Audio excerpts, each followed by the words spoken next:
Yang biasanya menyerang pada tanaman sawit itu adalah dua jenis ulat. Yang pertama ulat api, ada beragam jenisnya. Yang kedua ada ulat kantung. Ulat api ataupun ulat kantung yang menyerang tanaman kelapa sawit kita, maka pertumbuhan tanaman akan terganggu. Sehingga kita akan mengalami penghambatan untuk di masa panen. Terutama juga yang kedua pada tanaman tua yang sudah produksi, karena daun sudah terganggu, maka proses fotosintesis juga terganggu, maka pembentukan buah juga terhambat, sehingga mengakibatkan produksi kalau pada tanaman tua terkena serangan ulat api yang cukup berat, maka akan terjadi penurunan yang cukup besar. Yang warnanya kuning seperti ini bunganya, ini adalah Tournera omnifolia. Kelihatan cantik. Kalau tanaman ini nanti sampai pukul 2 dia sudah tidak mekar lagi. Di atas jam 2 sampai sore malam dia tidak akan mekar seperti ini. Dia akan kincup kembali. Nanti besok pagi baru kembali lagi. Yang kedua sama jenisnya seperti ini tapi berbeda warna bunga. Yang warna putih namanya adalah Tournera subulata. Ini bahasa latinnya itu adalah Antigonon sp.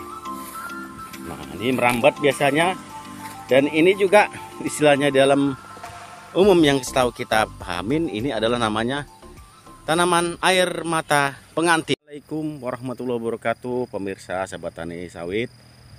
Nah, di sini saya akan memberikan penjelasan tentang tanaman untuk sebagai inang, berkembangbiakan inang ataupun predator dari hama pemakan daun kelapa sawit atau UPDKS. Nah, umumnya tanaman kelapa sawit yang biasanya menyerang pada tanaman sawit itu adalah dua jenis ulat.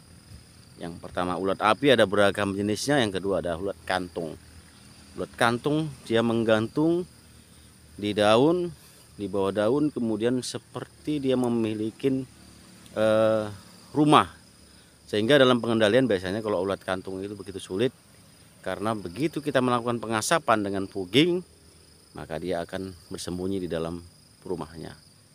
Nah, biasa itu banyak dijumpai di jambu air. Nah, kita langsung saja. Ada dua jenis tanaman yang dapat membantu kita untuk mengurangi serangan daripada ulat api ataupun ulat kantung. Yang pertama itu Tournera. Nah, ini juga sebagai penghias kebun sawit kita. Ini juga sebagai tempat makannya inang, berkembang biaknya inang ataupun predator ulat api. Nah, Tournera ini ada dua jenis. Yang warnanya kuning seperti ini bunganya, ini adalah Tournera omnifolia. Nah, kelihatan cantik. Kalau tanaman ini nanti sampai pukul 2 dia sudah tidak mekar lagi. Di atas jam 2 sampai sore malam dia tidak akan mekar seperti ini. Dia akan kincup kembali. Nanti besok pagi baru kembali lagi. Yang kedua sama jenisnya seperti ini tapi berbeda warna bunga. Yang warna putih namanya adalah Tournera subulata. Nah, seperti ini pemirsa. Jadi ini cara kita mengembang biakannya ataupun berbudidaya untuk perbanyakannya adalah dengan cara di setek. Biasa kita ambil yang layak, tunas-tunas ini, kemudian kita potong, kita rendam dulu dengan zat pengatur tumbuh. Kalau tidak ada, bisa juga dengan menggunakan bawang merah yang sudah dihancurkan, dicampur dengan air. Kemudian batang bawah daripada tunas ini kita rendam selama lebih kurang 10-15 menit.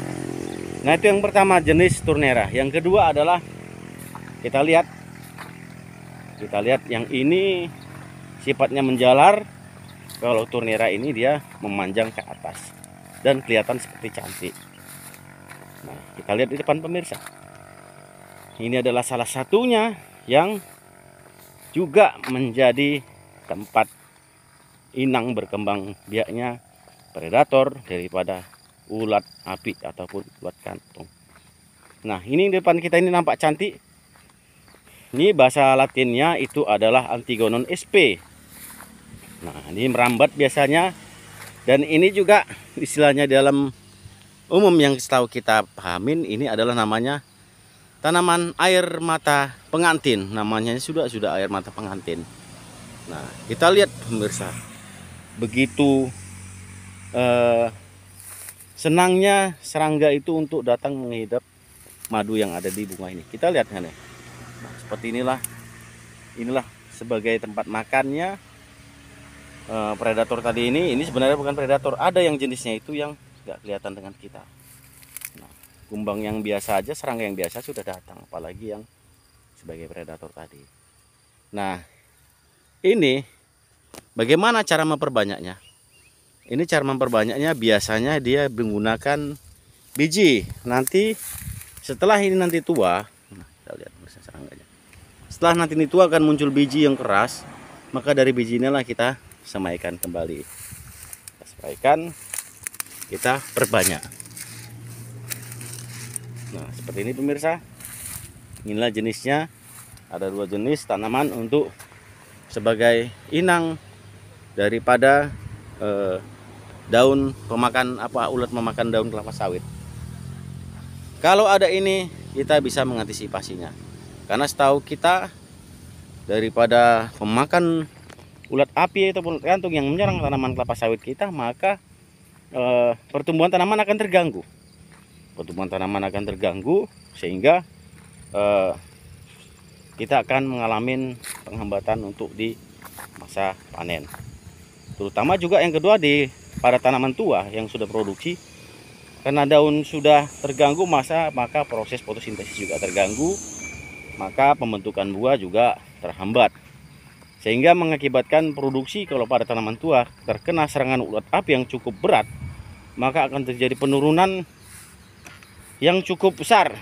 Bisa terjadi sampai 1 tahun itu akan drop, produksi akan short, turun akibat dari ganasnya serangan ulat api. Ulat api ini kalau sudah menyerang di bawah 1 minggu saja, kalau kita tidak melakukan pengendalian, maka daun tanaman kelapa sawit kita ini akan habis, gundul, membentuk lidi-lidi sisa pada bagian daun yang kita tuju.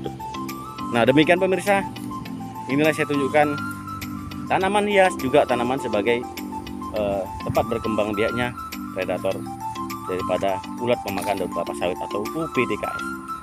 Semoga menjadi informasi untuk kita semua. Assalamualaikum warahmatullahi wabarakatuh.